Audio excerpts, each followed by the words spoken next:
Hello বন্ধুরা, আজ আমি বানাবো কেক। চলো তাহলে দেখা যাক আমি এই ম্যাঙ্গো কেক কিভাবে বানাই। এখানে 250 গ্রাম ময়দা নিয়ে নিয়েছি, সেটা হয়েছে আমার 3 কাপ। আর দুটো ডিম নেওয়া হয়েছে। দুটো ডিম এখানে আমি ভালো করে ফেটিয়ে নিয়েছি। আর আমি নিয়ে নিয়েছি ওই কাপেরই 1 কাপ সাদা তেল, সাইডে রয়েছে নিশ্চয়ই দেখতেই পাচ্ছ। আর নিয়ে নিয়েছি ওই কাপেরই 2 কাপ চিনির গুঁড়ো।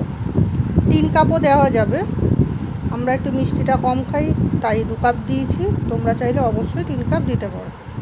আর এখানে নিয়ে নেওয়া হয়েছে 1/2 চামচ বাটার। এবার চিনির গুঁড়ো, তেল আর ডিমটা একসাথে অল্প অল্প করে ফেটিয়ে নেওয়া হবে। দেখতেই পাচ্ছ খুব ভালো করে ফেটানো হচ্ছে অল্প অল্প তেল দিয়ে। এবার পুরো তেলটাই দেওয়া হয়ে গেল।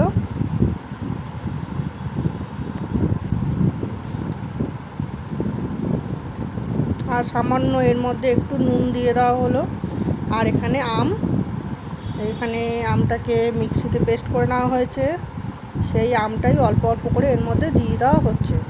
এখানে দুটো আম আছে, একটা ছোটো আম আর একটা বড় সাইজের আম, 1.5টা আম ধরে চলতে পারো। আম, ময়দা এইবার এই মিক্সটার মধ্যে দিয়ে ভালো করে ফেটিয়ে নিতে হবে।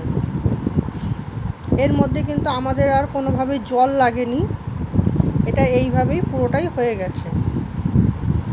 চিনি, তেল, ডিম এটাই হয়ে গেছে। আর এখানে নিয়ে নেওয়া হচ্ছে বেকিং পাউডার 4 চামচের 1 চামচ আর বেকিং সোডা 1/2 চামচ নিয়ে এইবার পুরো এটাই ভালো করে ফেটিয়ে নেওয়া হলো। এবার গ্যাসে একটা কড়াই বসিয়ে দেওয়া হয়েছে। আর দেখতেই পাচ্ছ ব্যাটারটা কতটা ঘন হয়েছে। আর যেই পাত্রে আমি কেকটা বানাবো সেই পাত্রে আমি একটু সাদা তেল লাগিয়ে নিলাম। এইবার আমি ব্যাটারটা সেই পাত্রে দিয়ে দিলাম। এইবার একটু ট্যাপ ট্যাপ করে নিলাম যাতে ভেতরে ফেপে না থাকে, এর জন্য। দেখতেই পাচ্ছ কেকটা আমি এখানে 40 মিনিট মতো হিট করে নিয়েছি।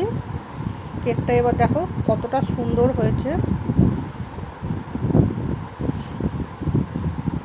দেখতেই পাচ্ছ কেকটা কতটা ফুলেছে, কতটা সুন্দর দেখতে হয়েছে। তো এইভাবেই এই প্রসেসেই সবাই তোমরা একবার এই কেকটি বানিয়ে দেখতে পারো। আর দেখো কতটা স্মুথ হয়েছে, কতটা সফট, কতটা নরম।